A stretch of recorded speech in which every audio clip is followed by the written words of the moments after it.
এমন একটা লোকের সঙ্গে আমার পরকীয়া ছড়ালে যে কিনা আমার বাবার বয়সী। আমার স্বামী নিজের ভুল বুঝতে পারে, আমার কাছে ক্ষমা চায়, তার মাকে বাড়ি ফিরে আসতে বলে, এটাও বলে যেন আর কখনো এই সমস্ত ভুলভাল কথা না বলে, ভালো হয়ে থাকতে বলে। কিন্তু আমার শাশুড়ি, সে তো হাল ছাড়ার পাত্রী না, সে আমাকে বিভিন্নভাবে জ্বালাতন করতেই থাকে। যাই হোক, প্রতিবেশীরা বলল একটা বাচ্চা কাচ্চা নিয়ে নে, দেখবি সব ঠিক হয়ে যাবে।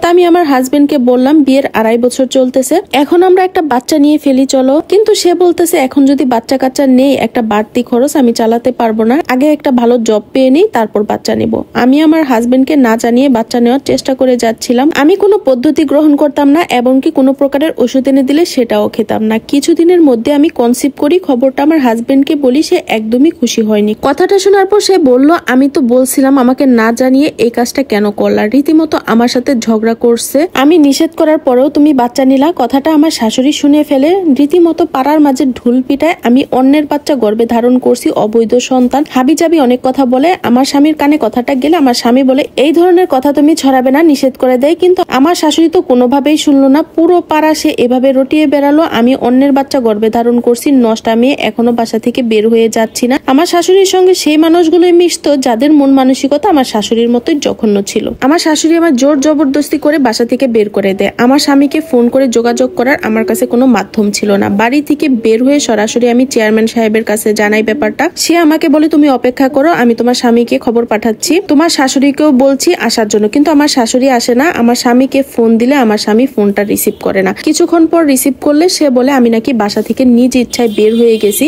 আর আমি নাকি বলছি তাদেরকে জেলের ভাত খাওয়াই ছাড়বো। বাসা থেকে আমার শাশুড়ি আমাকে কিছুটা মারে, ধাক্কা ধাক্কিতে আমার পেটের মাঝে অনেকটা ব্যথা পায়, কিছুটা ব্লিডিংও হয়। সব কিছু বলি নাই, আমার শাশুড়ি সবকিছু মিথ্যা কথা বলতেছে। আমার স্বামী তখন আমায় বলে তুই ওইখানেই থাক, তোর আর বাড়িতে আসতে হবে না। চেয়ারম্যান সাহেব ফোন করলে আমার স্বামী তো ফোন আর রিসিভই করে না। এক পর্যায়ে আমি চেয়ারম্যান সাহেবকে বাধ্য হয়ে বলি চেয়ারম্যান সাহেব আমি আর পারতেছি না, আমি আমার দাদির কাছে যাইতে চাই।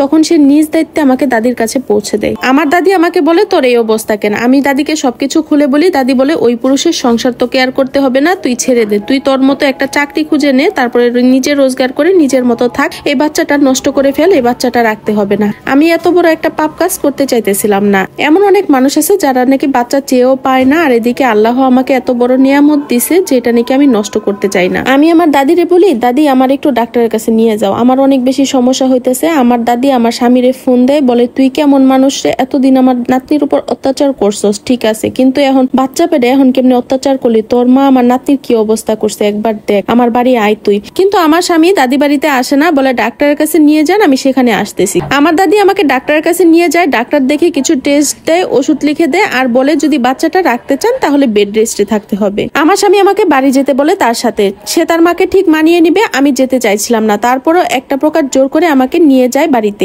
মাকে বলে ও এখন প্রেগনেন্ট, বাড়ির সমস্ত কাজ তুমি করবা, আর ঝগড়া বিবাদ করবা না, মিলে মিশে থাকবা, আমি যেন কোনো প্রকারের কথা তোমার বা মায়ের কাছ থেকে কারো কাছ থেকে না শুনি। আমার স্বামী আমাকে বলল মা যাই বলুক না কেন তুমি কোনো কিছু মাথায় নেবা না, তুমি তোমার মতো খেয়ে দে ঘরের মাঝে থাকবা। কিন্তু আমার শাশুড়ি আমাকে জ্বালাতন করা থামলো না। আমার স্বামী আমাকে ভালো মন্দ এনে খাওয়াতো, এটা আমার শাশুড়ি কিছুতেই সহ্য করতো না। একদিন তো আমার সাথে কোনো কারণ ছাড়াই প্রচন্ড ঝগড়া পাকিয়ে সংসারটা আলাদা করে দিল। সে তার মতো খাবে, আমি আমার স্বামীকে আলাদা করে দেয়, কোনো কিছুই দেয় না। আমি কোনো উপায় না পেয়ে কি করব, তখন আমার দাদিকে ফোন দেয়। আমার দাদি কিছু প্রয়োজনীয় জিনিসপত্র বলে পাঠিয়ে দিবে, তার সাথে কিছু বাজার সদাইও পাঠায় দেয়, এগুলো দিয়ে আমাদেরকে চালাতে বলে। আমার একটা রুমই ছিল, যে রুমে আমরা ঘুমাতাম, ওই রুমের মাঝে চুলা রেখে রান্না বান্না করতাম। তাছাড়া আমাদের যে বাকি রুমগুলা ছিল সেগুলোর মাঝে আমার শাশুড়ি তালা দিয়ে রাখতো যাতে আমি ব্যবহার করতে না পারি। আমি আমার মতো করে থাকতে শুরু করি, আলাদা রান্না বান্না, নিজের মতো করে নামাজ পড়ি, আল্লাহর কাছে দোয়া করি আল্লাহ আমার স্বামী যেন আমার প্রতি হৃদয়বান হন। আমার অনেক যত্ন করতেন। আমার শাশুড়ি এসব দেখে অনেক বেশি জ্বলতেন। আমাদের মোটরের ব্যবস্থা ছিল না, কল চেপে পানি উঠাতে আমার অনেক বেশি কষ্ট হতো, যার কারণে আমার স্বামী আমার সারাদিনের প্রয়োজনীয় পানিটুকু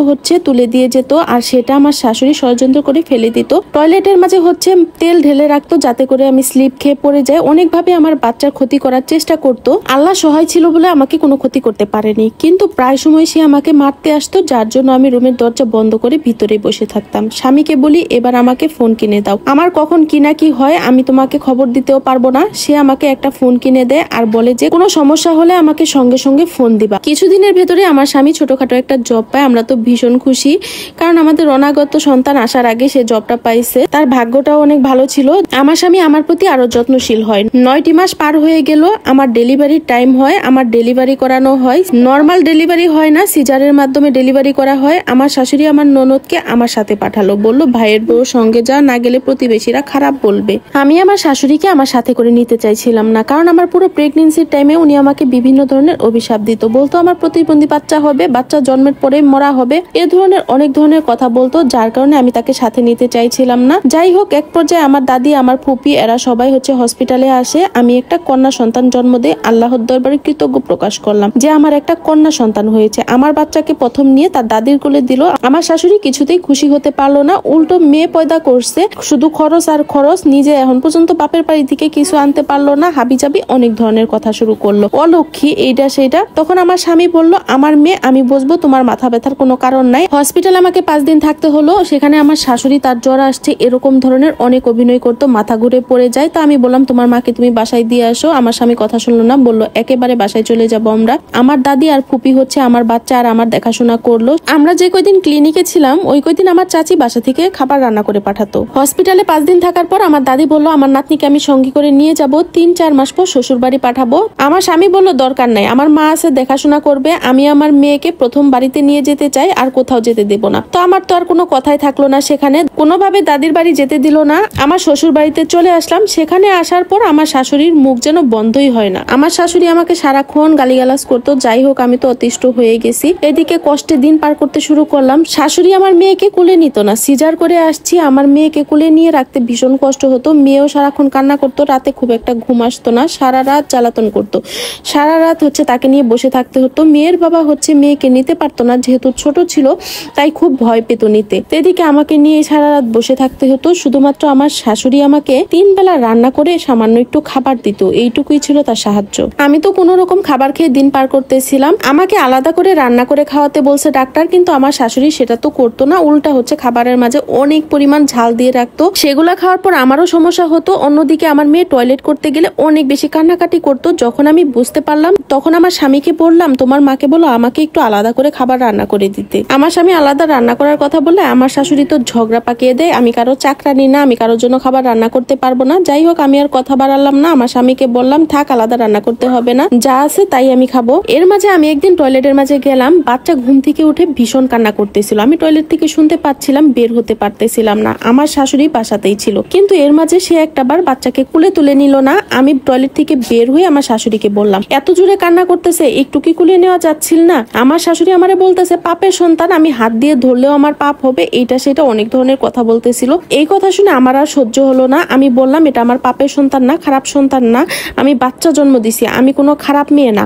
আমার শাশুড়ি আমাকে নোংরা ভাষায় গালিগালাজ করে, এক কথায় আমাকে বাজারি মেয়ে বলে। আমি আর সহ্য করতে পারলাম না, কোনোদিন কোনো কথার উত্তর দেয়নি। আজকে আমি বললাম আমি বাজারি মেয়ে না, আপনি নিজে বাজারি মেয়ে। আমার মুখের এই কথা শুনে অমনি করে আমার শাশুড়ি আমার চুল টেনে মাটিতে ফেলে দেয়। তখন আমার সিজারের মাত্র 15 দিন। আমি চিৎকার করে বলছি কেউ আমারে বাঁচাও, আমার বাচ্চারে কেউ বাঁচাও। তখন প্রতিবেশীরা ছুটে আসে, কেউ আমার বাচ্চাকে ধরে, কেউ আমাকে ধরে। আর আমার বাচ্চা তো কান্না করতে করতে মুখ কালো হয়ে গেছে, মনে হয় যেন দম বন্ধ হয়ে গেল। আমি তো ভীষণ ভয় পেয়ে গেছি, আমার বাচ্চার কি না হয়ে গেল। বাচ্চা কুলে আমার শাশুড়িকে আমি সেদিন ভীষণ অভিশাপ দিলাম, এমন একদিন ফিরে আসবে তখন তুই বুঝবি। হাবিজাবি অনেক ধরনের কথা কই আমার শাশুড়িরে। আমার বাচ্চা যদি কিছু হয় কাউরে ছাড়তাম না, সবার আগে তোরে মারমু। আমি কান্নায় ভেঙে পড়ি। আমার বাচ্চা কুলে নিয়ে আমি বাড়ির বাইরে বসে আছি। প্রতিবেশীরা সবাই আমার স্বামীকে খবর দেয়। আমার স্বামী বাসায় এসে ততক্ষণে আমার বাচ্চা কিছুটা স্বাভাবিক হয়ে গেছে। আমি পাগলের মতো বসে আছি। আমার স্বামী বাসায় এসে জিজ্ঞেস করলে প্রতিবেশীদের কাছ থেকে সবকিছু শুনে আমার শাশুড়ির খোঁজ করে। আমার শাশুড়িকে আমার স্বামী বলে কি হয়েছে? আমার শাশুড়ি বলে তোর বউ প্রতিদিন নতুন নতুন নাটক করে, আজকে দেখ আবার কি নাটক শুরু করছে। এই কথা বলার সঙ্গে সঙ্গে আমার স্বামী তো প্রচন্ড রাগের মাথায় হাতের কাছে যা পায় তাই দিয়ে আমার শাশুড়িকে মারে। বলে তুমি মা, তোমার গায়ে হাত তোলা আমার অন্যায়, কিন্তু তুমি দিনের পর দিন যা শুরু করছো এটা ঠিক করছো না। আমি তোমাকে অনেকবার বলছি ভালো হয়ে যাও, সাবধান হও, কিন্তু তুমি আমার কোনো কথা শুনলা না। আমার বাচ্চা মাত্র 15 দিন হয়েছে, বোর গায়ে তুমি হাত তুললা। 15 দিনের বাচ্চা, এটা জানার পরে তুমি গায়ে হাত তুললা কিভাবে? তোমাকে আমি ছাড়বো না। এই বলে আমার শাশুড়িকে আমার স্বামী ভীষণ মারে আর বাড়ি থেকে বের করে দেয়। বলে তোমার মতো মায়ের আমার কোনো দরকার নেই। আমার শাশুড়ি কান্না করতে করতে চেয়ারম্যানের কাছে যায়, বলে বোর কথা শুনে আমার ছেলে আমার গায়ে হাত তুলছে। চেয়ারম্যান সাহেব আগে থেকে জানতেন আমার শাশুড়ি আসলে মানুষটা কেমন, সে তার কোনো বিচারই করলো না। উল্টো বললেন যেই জায়গায় মারছে সেই জায়গায় কিন্তু ভুলেও মানুষের দেখায়েন না, তাহলে মানুষ থুতু দিব।